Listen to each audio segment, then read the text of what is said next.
మోడీ ప్రస్తుత పరిస్థితి ఎలా ఉంది అన్న దాని మీద ఎక్స్పర్ట్ పార్థసారథి పొట్లూరు గారికి సంబంధించిన ఒక కథనం చూద్దాం.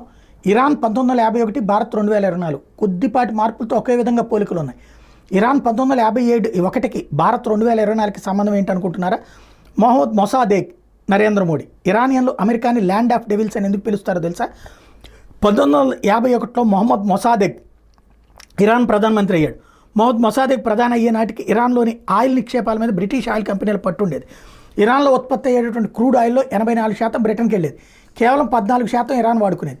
మొహమ్మద్ మొసాదెక్ గొప్ప దేశభక్తుడు. తన దేశ సంపద అయిన క్రూడ్ ఆయిల్ 84% బ్రిటన్కి వెళ్ళడం ఇష్టం లేదు. అలాగే తమ దేశ ఆయిల్ వ్యాపారం మీద విదేశీ సంస్థలు పెత్తనం చెలాయిస్తుండడం మీద తీవ్ర అభ్యంతరాలు వ్యక్తం చేసేవాడు. మార్చి 15, 1951లో Mohammad Mossadegh Iran parliament bill ప్రవేశపెట్టాడు. ఇరాన్ ఆయిల్ పరిశ్రమను జాతీయం చేయాలి.